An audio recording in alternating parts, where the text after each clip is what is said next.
Hello, my name is Liz McGregor, and I am doing my project over the Fyre Festival, which was held back in 2016. And I will tell you all about the festival and the social media and kind of the effects of what happened and the backlash after.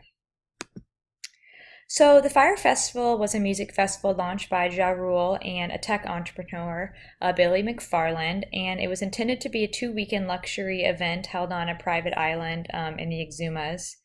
Promoted headliners were Blink 182, Major Lazer, and Migos. Tickets for the event cost thousands of dollars, and amenities such as gourmet food, luxury housing, yachts, and beach yoga were promoted.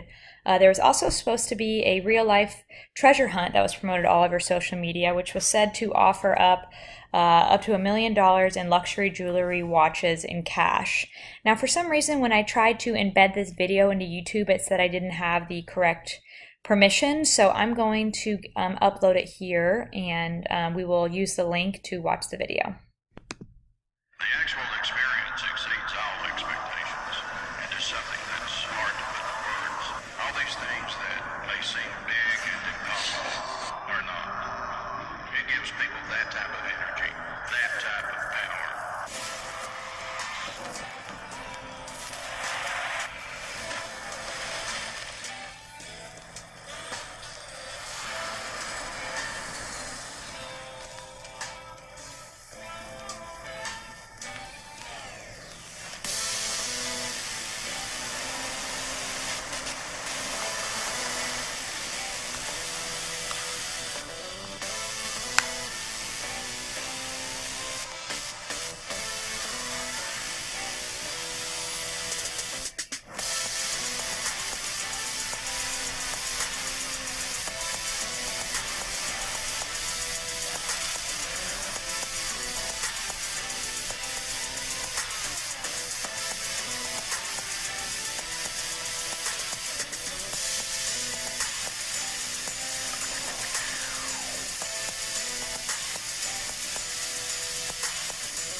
So as you can see, that video I just played, that was the promo video. It was promoted all over Instagram, YouTube, social media. I actually saw it come up on ads based on people that I follow. So it was definitely promoted as a very huge luxury event. Tons of celebrities were used in the video. So the actual social media campaign for this festival began in December 2016. So the festival invited a multitude of DJs, models, athletes, etc. to the Bahamas to provide feedback on the launch and then also post content on social media. So in addition to the snaps posted from the Bahamas trip that they all went on, you can see some of them above. The festival itself used social media to share promo videos and other teaser information promoting the best in food, art, music, and adventure. Kendall Jenner was reportedly paid $250,000 for a single Instagram post promoting the festival, which has since been deleted. So one day in, I believe it was in December, a bunch of influencers all posted a single orange square to support the festival. And you can see that Bella Hadid, who's a huge model, wrote, cannot wait for Fyre Festival coming soon, and then the link. This orange color was supposed to represent the color of fire, and it was a huge deal because Instagram was just flooded with these orange squares. So all of the influencers that were used had up to 5 figures minimum of followers. So there weren't, it was definitely A-list celebrities, huge people, and they all posted this orange square, which definitely kind of created a flurry of activity on Instagram, kind of everyone wondering what's it all going to be about. It definitely was an air of mystery and kind of luxury. It definitely, piqued the interest of everyone on social media.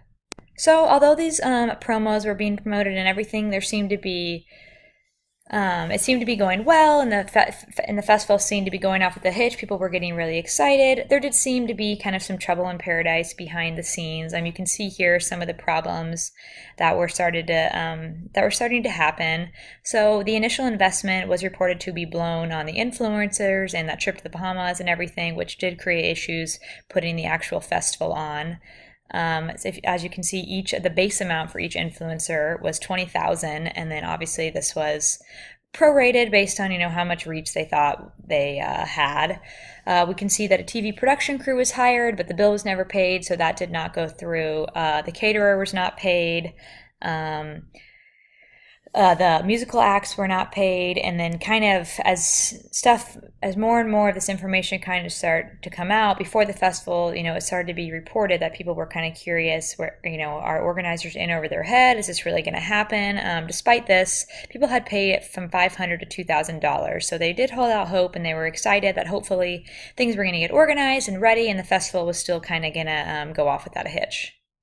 So unfortunately, when the festival came and it was a complete failure, it was promoted as an exclusive luxury experience, as we saw on all the social media posts in the video, but it was a total failure. Blink-182 canceled, and when all the guests arrived, there were lost bags, there was no water, the food was absolutely disgusting. That photo you see of the cheese sandwich was super widely promoted all over social media. It circulated everywhere because it was just such a disaster. Flights were canceled. No one could get off the island. It was chaos. There's in and out, no accommodations. You see those tents. Those were actually used in emergency situations, and they were supposed to be promoted as luxury, but they tried to repurpose them, and that definitely did not work. There were no organization. There weren't room assignments. So it was definitely a really bad deal. It was all over social media. I saw so many posts about this weekend, so I would continue to check my phone to see. These people were literally trapped on this island. It was definitely a disaster zone. It was known as a scam. That day, McFarland, he tells Rolling Stone that this is not his fault. His team was overwhelmed and did not have enough foresight to solve all the problems. Later that night, Ja Rule, who was also one of the organizers, tweets that the festival was not a scam and it was not his fault. So they actually found out that although it was supposed to be in the Exumas, it was actually an unfinished gravel lot. You can see there in the photo, there's no staff. In these videos and pictures were just going viral all over online. So here I've posted some of the social media reactions that we'll see. These are just a very small sample size. If you look up Fyre Fest or Fyre Festival, you can see hundreds of videos and pictures, both from people from the festival and bystanders at home that were kind of poking fun at the situation.